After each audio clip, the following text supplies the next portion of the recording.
wish we'd stayed. But I understand why we left.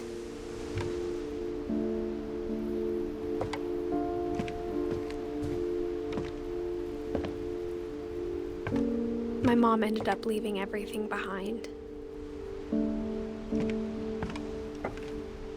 What happened that night had been coming for a long time. Maybe it should have come sooner.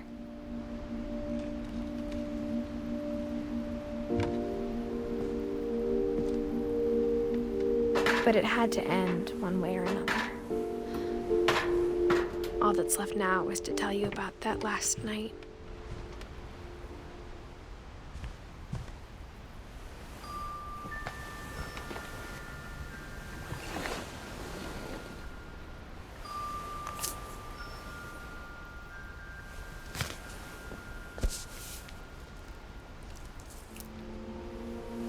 That whole last day, Edie just watched us pack and didn't say a word.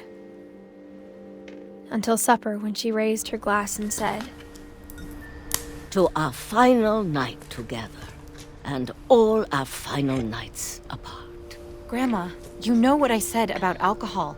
Some of your medications are very Edith, specific. I left a present for you in the hallway. Why don't you go open it?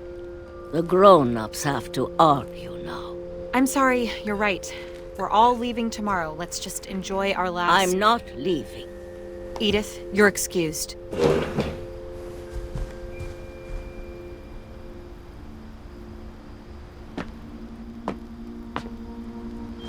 the power had been shut off that morning, but Edie always had plenty of candles. When my mom sealed the library, I don't think she knew about the other entrance. Or that Edie had a key to it.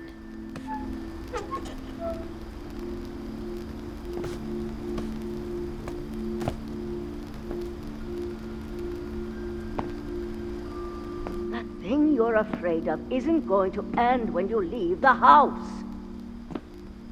Edith has a right to know these stories. My children are dead because of your stories. I think it's best if Edith and I leave tonight. We'll have the nursing home send a van for you in the morning, okay?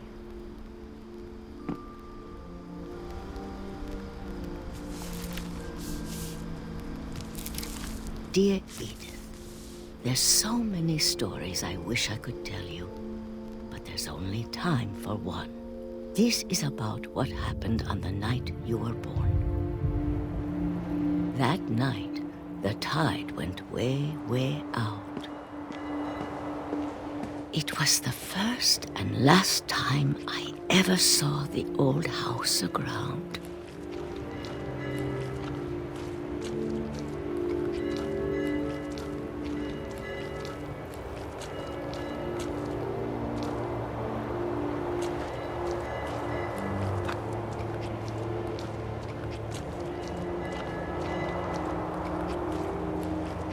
There'd been an earthquake out in the middle of the ocean.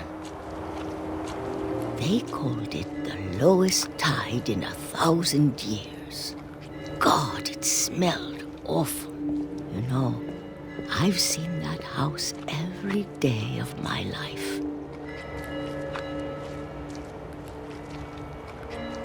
But I never thought I'd go back to it. When the fog rolled in, I lost my way.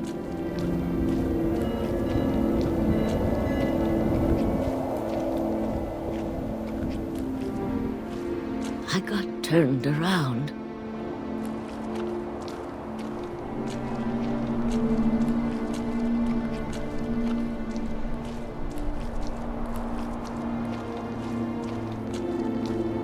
For a while, I wandered.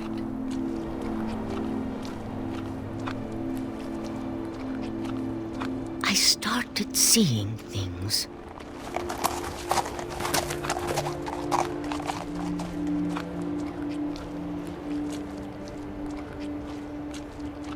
Things I'd forgotten had ever existed.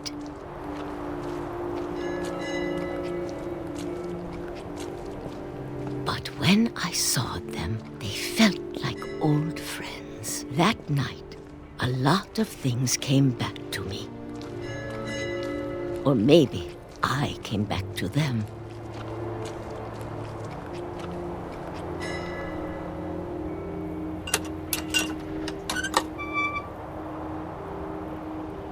Things I can't explain, but that I need you to try and... Edith, what are you doing in here? It's mine! Edith! Mom, you're gonna rip it! Let go! I kicked and screamed, but Mom dragged me to the car.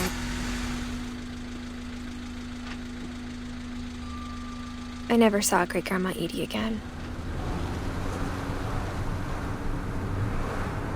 The next morning, the van came to pick her up, but she was already gone. After that, we moved around a lot.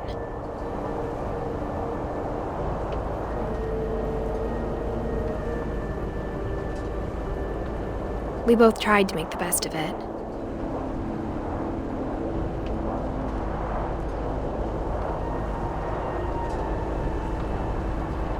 A few years went by.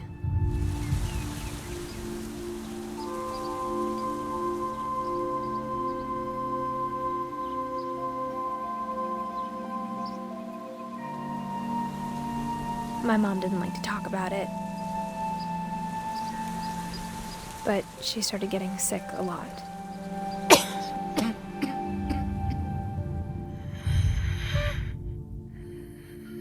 She got better for a while, and then she didn't. And then I was alone.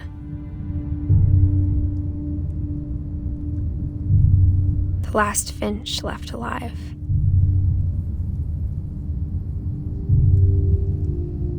Until I found out about you. I'm still not sure what to tell you about all this. If we lived forever, maybe we'd have time to understand things. But as it is, I think the best we can do is try to open our eyes. And appreciate how strange and brief all of this is.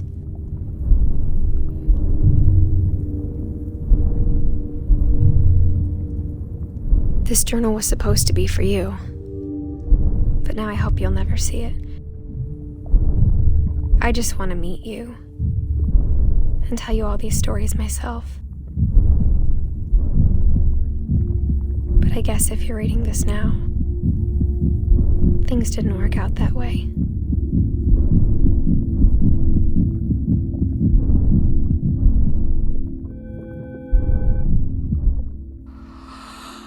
This is where your story begins. I'm sorry I won't be there to see it. It's a lot to ask, but I don't want you to be sad that I'm gone. I want you to be amazed that any of us ever had a chance to be here at all. Good luck.